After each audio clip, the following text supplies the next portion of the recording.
Social media থেকে এত টাকা ইনকামের পর ঘাস লতা পাতা খেয়ে ভিডিও বানাতে হয়। এত অভাব দেখাও যেন মাছ মাংস কিনে খাওয়ারও টাকা নেই তোমার। সুপ্রভাত, সবাই কেমন আছো? আশা করি ভালো আছো, সুস্থ আছো। কোচবিহার জেলার ছোট্ট গ্রাম থেকে আমি প্রিয়া। আজ দুপুরে কি বানাবো ভাবতে ভাবতে চলে গেলাম আমাদের মাঠে। তোমরা তো জানো আমরা খুব ছোট্ট করে লাউ কুমড়োর চাষ করেছি, আর সেখান থেকে ডগা পাতাগুলো বেশ সুন্দর বার হয়েছে। এত সুন্দর লকলকে ডগা ছেড়ে মাছ মাংসর কথা কি ভাবা যায়? প্রথমত আমরা তো গ্রামে থাকি, গ্রামের মানুষরা খুব ন্যাচারাল খাবার খেতে ভীষণ ভালোবাসে। এই যেমন ডগা পাতা, মাঠের কচু শাক, আরো অনেক কিছু রয়েছে। আমরা ঠিক যেমন লাইফস্টাইল বিলং করি তোমাদের সামনে ভিডিওতে সেটাই দেখাই। এটা অবশ্য ঠিক, সোশ্যাল মিডিয়ায় ইনকাম করে প্রতিদিন মাছ মাংস খাওয়ার ক্ষমতাও আমাদের রয়েছে। তা বলে সব সময় ক্ষমতা দেখাতে হবে? আই মিন প্রত্যেকদিন কি মাছ মাংসই খেতে হবে? এমনিতেই রোজ রোজ নতুন জামা কাপড় পরি বলে লোকে আমাকে কত কি না শোনায়। এই যেমন সুন্দর সুন্দর কট সেট পরে আছি পিওর কটনের ওপর। যারা নাইটি পরতে একদম পছন্দ করো না তারা কিন্তু বাড়িতেই এসব ট্রাই করতে পারে। আর এতে পেট পিট একদম ঢাকাই থাকে। ড্রেসগুলো পেতে গেলে অবশ্যই কমেন্ট করো, আর ফেসবুক থেকে যারা দেখছো তাদের জন্য কমেন্টে পিন করে রেখেছি। তো সে যাকগে,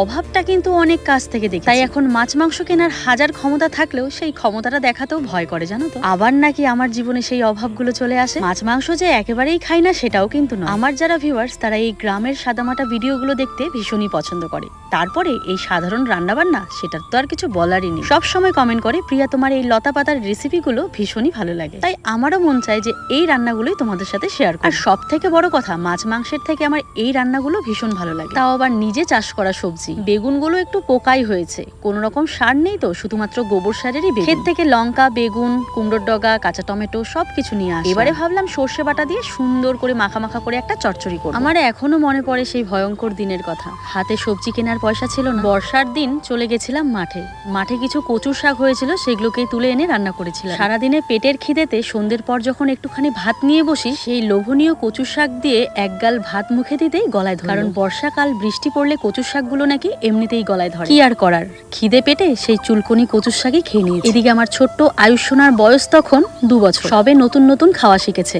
ও ভাত খায়, কিন্তু কচুর শাকটা এতটা গলায় ধরেছিল বলে ছেলেটাকেও ভাত খাওয়াতে পারি। ভুলবো কি করে বলতো সেই সব দিন? আমার জীবনে এমন অনেক ঘটনা রয়েছে। তাই মাছ মাংস খাওয়ার ক্ষমতা থাকলেও ক্ষমতাটা না দেখাতে পারি না। হ্যাঁ, বাড়িতে মাছ মাংস তো অবশ্যই হয়, ওই সপ্তাহে 3 থেকে 4 দিন। এখন এটাও যদি তোমাদের ক্ষেত্রে কম খাওয়া হয় একটা সোশ্যাল মিডিয়ার ইনফ্লুয়েন্সার হয়ে, তাহলে জানি না ইনফ্লুয়েন্সাররা কি প্রত্যেকদিন মাছ মাংস খায়। আমার জানা নেই। আমার মতে তো বরকে আমি এটা নিয়েও ধাওয়া দিই যে 3-4 দিন কেন মাছ আনতে হয়। আজকের এই চচ্চড়িটা না অসাধারণ। রেসিপিটা তো তোমরা দেখতেই পারলে, আশা করি বুঝতেও পেরেছো। আজ বাড়িতে রান্না হয়েছিল শীতলের ছাকা, আলু ভাজা, সাথে এই সুন্দর চচ্চড়ি। কাঁচা টমেটো, সর্ষে বাটা, কুমড়োর ডগা দিয়ে এই চচ্চড়িটা যারা একবার বানিয়ে খাবে তারা মাছ মাংসের কথা সত্যিই ভুলে যাবে। মিনি ব্লগ ভালো লাগলে চ্যানেলের পাশে